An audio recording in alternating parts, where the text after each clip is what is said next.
Alam namin ang nasabi na namin noon na sa pagpapastol ang pinaka-importante ay tamang oras. Nasabi kasi namin noon, bago tayo magpastol, dapat ay tuyo na ang damo. Ayaw kasi namin na ang mga alaga nyo ay magkasakit. Ganoon pa rin naman ang payo namin hanggang ngayon. Hanggat maaari, bago magpalabas ng kambing, dapat tuyo muna ang damo. Ang tawag namin dito ay best practice. Pero, paano naman kung hindi na matutuyo ang damo?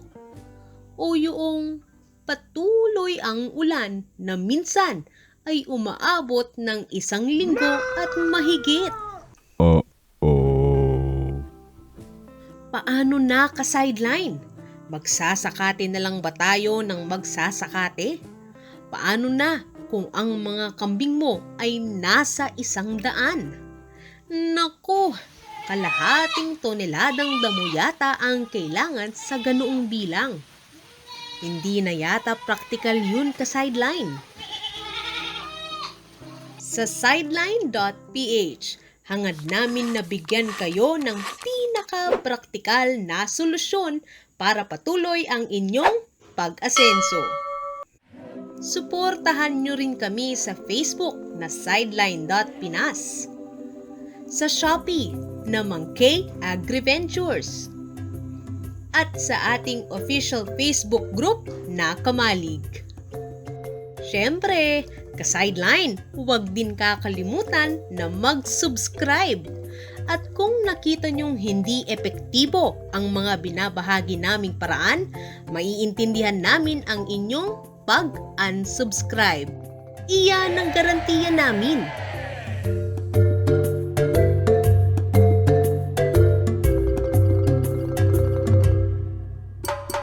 Bago namin ipagpatuloy ang temang ito, aminado kami na ang paggawa ng silage ay siyang nararapat na gawin kapag magtatag-ulan na.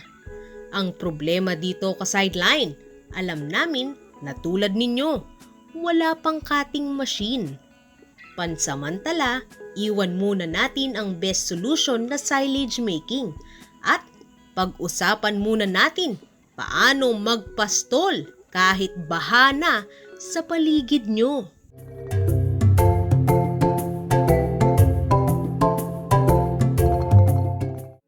Sa experience daw ni Mang Kay sa pagpapastol, wala pang pangyayaring na ang kambing ay nahuli sa pagtakbo patungong silong mga ilang segundo bago bumagsak ang ulan.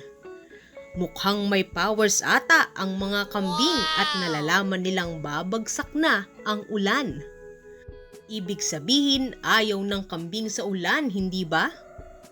Pero ibig bang sabihin nito ay hindi lalabas ang kambing kung tag-ulan at baha na sa paligid? Heto ang patunay na kayang-kaya nila.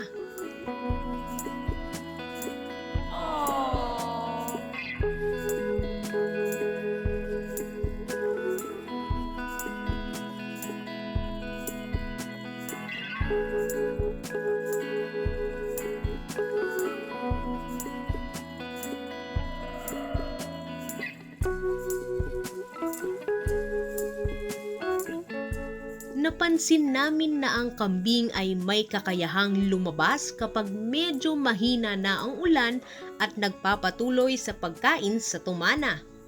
Lalo na kung gutom na sila. Peligroso ang ulan sa kambing, lalo pa kaya ang magpakain ng kambing sa bumabaha. Pero ka-sideline, hindi dapat lahat ng ating alagang kambing ay ilalabas. Itira natin ang mga batang kambing na edad 2 months pababa. Napakahina pa kasi niyan laban sa sakit. Kaunti lang naman ang kinakain niyan. Pinakamaganda ang magsakate na lang para sa kanila ng medyo malambot na damo sa paligid.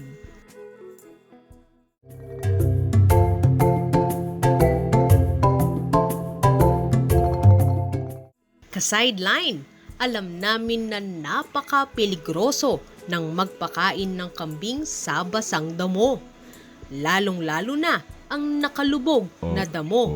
Kaya hayaan niyong ibahagi namin ang mga paraan para makapagpastol kayo kahit sa binabahang lugar na hindi magdudulot ng pagkamatay ng inyong mga alaga dahil sa pagtatae o kaya naman pneumonia.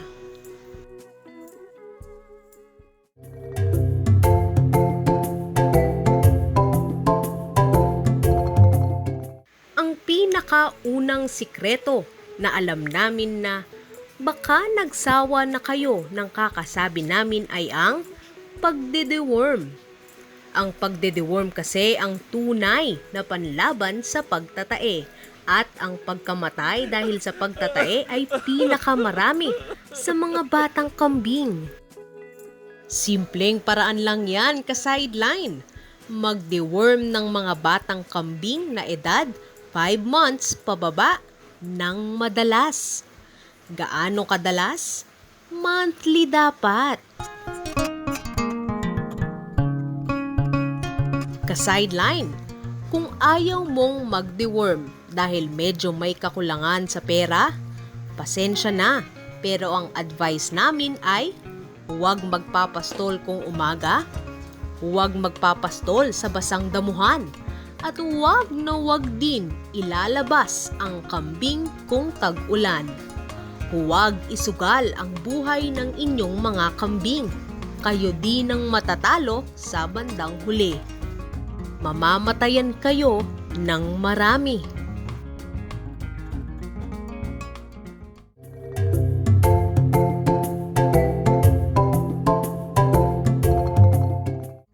Ang larvae o yung itlog na dahilan ng pagdami ng mga parasitiko ng kambing ay napakarami sa tumana. Sabi nga nila, para daw walang mga parasitiko sa kinakainang damo, kailangan daw ay huwag dadalhin ang kambing ng hanggang 5 linggo doon sa nakainan na nila. Naku po! Ubos ang lahat ng pagkakainan ng kambing mo, hindi ba? Kaya ang simpleng pangontra dito ay pakainin ang kambing kung saan makakakita ito ng mga matataas na damo na higit pa sa 10 inches ang taas. Sabi nila, mas matubig ang paligid ng damo, mas pwedeng magtae ang kambing mo. Totoo yun ka-sideline. Pero kung maganda ang deworming program mo, malalabanan mo ang dahilan ng pagdami ng itlog ng mga parasitiko sa paligid.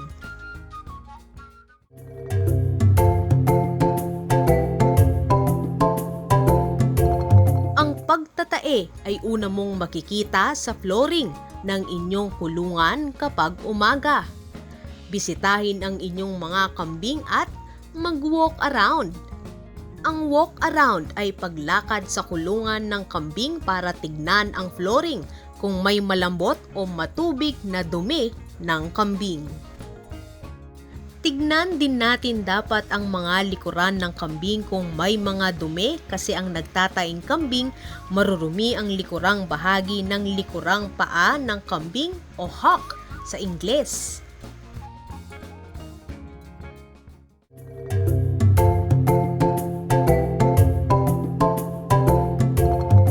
Kambing na kinukulang sa pagkain ay mahirap patabain at magiging sakitin.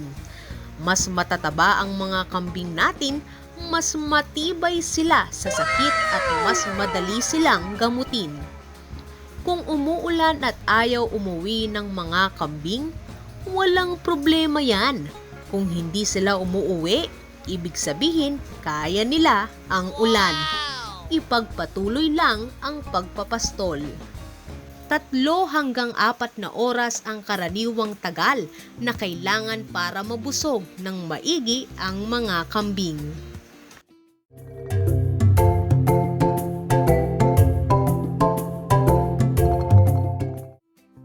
Kapag nailabas natin ang kambing at kumakain na sila, kapag napansin natin ang isang kambing na mabagal kumain at maliban doon ay patingin-tingin lang sa ibang kambing, dapat obserbahin nating mabuti.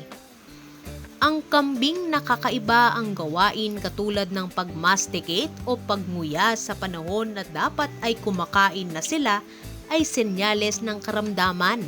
Dito pumapasok ang paggamit ng broad-spectrum antibiotics katulad ng oxytetracycline. Sa farm, kapag nakita namin ang kakaibang ugali, mas oobserbahan namin ang kambing para mabigyan namin ng oxyvet sa unang senyales ng anumang karamdaman.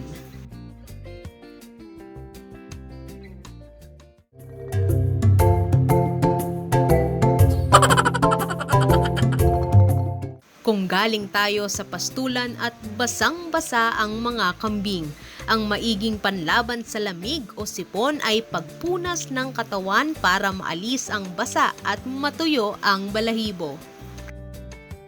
Tulad ng paulit-ulit naming sinasabi noon, ang basihan dapat natin ay economics. Sa farm, ang unang pinupunasan namin ay ang mga buck na may kamahalan. At isinusunod namin ang may hina katulad ng mga kambing na edad na 2 months, lalo na yung mga kambing na medyo nakataas na ang likod. Ka-sideline, kapag itinaas ng kambing ang bandang likuran, ang ibig sabihin ay nilalamig ito o kaya naman pwede ding nilalagnat. Gawan kaagad ng karampatang aksyon. Siyempre, ang mabisang panlaban ng sipon ay Tylosin.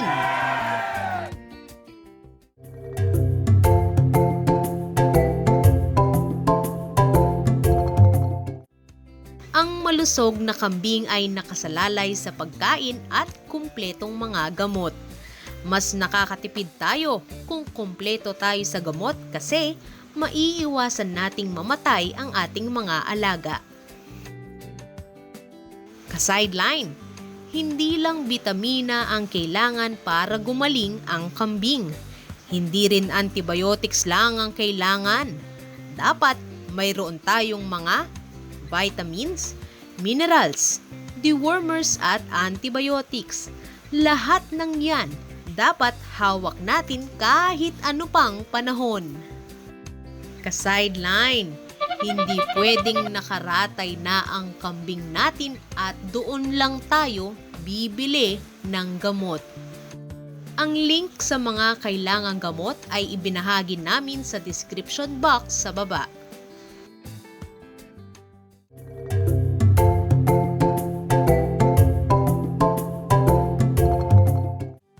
Dahil lumalabas ang mga kambing natin sa matubig na damuhan, paminsan-minsan ay tignan natin ang mga kambing na may kahabaan ang mga hooves at itrim. Kapag kasi mahaba ang mga ito ay nagkakaroon ng bulsa na siyang pwedeng pasukan ng dumi o anumang infection. Ang link sa pagtrim ng hooves ay inilagay namin sa description box sa baba. Susubukan natin maging monkey for a day. Susubukan ko lang. Kasi yung dalawang nanay doon napapasok ko. So meron pang dalawang natitira dito. Ayaw nila pumasok dito. So ibig sabihin din sila sa kabila. Susubukan natin sila mapasok. Ka-sideline, shout out para sa mga sumusunod. Vivian Domasing, Nin, Mabel Dadap, Kervin Jaymen Beninsig, Jodel Montero, Daniel Labok, Regine Salando, Ferdinand Villasor, Chris Lay Isulan, Teddy Manero, Nemesio Ampo, Harold Berana, John Benedict Ramirez, Apple Gay Katipay, Medalya Sadang, Danilo Cave, Angelito Vitamog, Miguel Loquiao, Noviel de los Santos, Alison Baradi, Dion Herman at Michael Janamjam. Maraming salamat po sa inyong patuloy na pagsuporta sa amin sa Monkey Agri-Ventures. Ka-sideline, keep safe po at huwag pong kakalimutan, bisitahin kami sa Shopee na Monkey Agri-Ventures, sa Facebook na sideline.pinas at sa ating official Facebook group na Kamalig.